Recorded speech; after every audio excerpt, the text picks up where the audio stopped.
Do you remember the days when viral meant that you were ill? Nowadays, of course, it means you're looking at something on the internet which everybody else is looking at.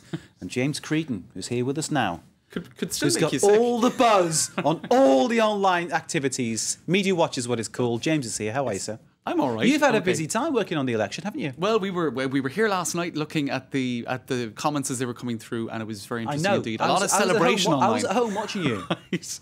So what I was going to show you tonight might remind you of some of the things I was showing last night. But anyway, we'll get to it. Nicolas Sarkozy in one of these paintings here. You might remember this one sold for a lot of money Love recently it. in New York. 125 million, whatever. Right. Yeah. So that's been doing the rounds for a few days now, and it's still up there, I suppose. And people, that's a TV game show in France with Nicolas Sarkozy being told he now has to leave. So you see a lot of these photo montage things. A fake front page of the right-leaning paper Le Figaro talking about the France of François Hollande in 2013 with explosions and all sorts of chaos. This one is one of my favourites in the last 24 hours. Supposedly showing the Swiss border with all of the wealthy people fleeing because of a fear of higher taxes under We're all François driving the Hollande. same Ferrari by the looks of it. Right.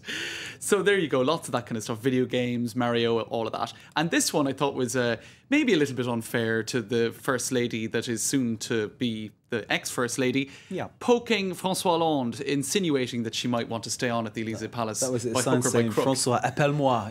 François, give me a call. Give me a call, François. saw that one, So there you go.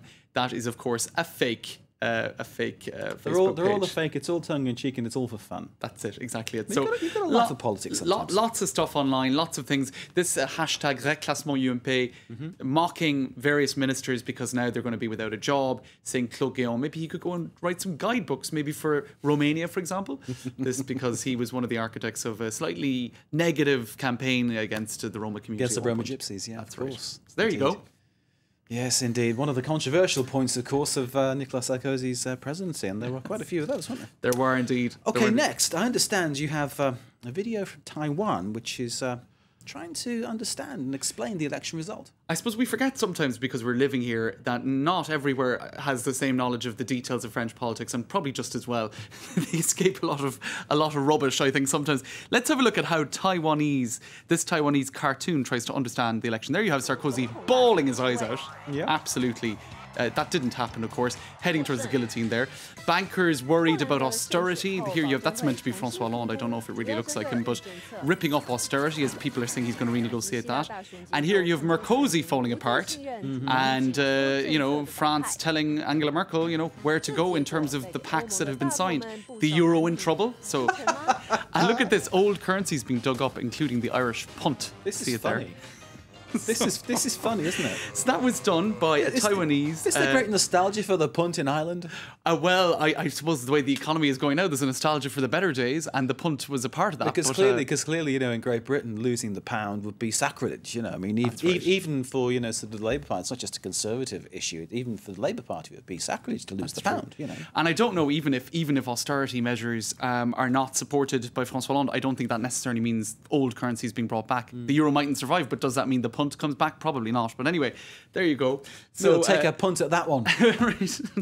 Now we'll take a look at Mr. Sacha Baron Cohen. I was going to say Sacha Baron Cohen. From your neck of the woods. Now let's see his take on the election and what he wanted to say to François Hollande. So Sacha Baron Cohen. Jachnoun, it is I, Admiral General Aladdin of Wadia. Congratulations to the new president, Francois Hollandaise, on your victory over a midget. However, the only president of France that I acknowledge is Dominique Strauss-Kahn. You should have picked him, people of France. There you go. He said worse about Dominique Strauss-Kahn afterwards, but I didn't play that. Now, he's plugging a movie called The Dictator, probably loosely based on Gaddafi, I would say. But anyway, there you go. So that's his take on it. So people, I suppose, not just reacting to it, but also using it to plug their own movies. And he helped us out here on Media Watch. That kind of made things easy for me, actually. Just play him for 30 seconds. Thank you, James. All right. I think the less I say, the better. James Creedon. Thanks, Mark. Thank you very much indeed. James Creedon, as I've said before, if he didn't exist, they would have to invent him. James Creedon with Media Watch. Thank you. Good to see you. Thanks, Mark. Stay with us. We've got a lot more to come here. Live from Paris on France 24.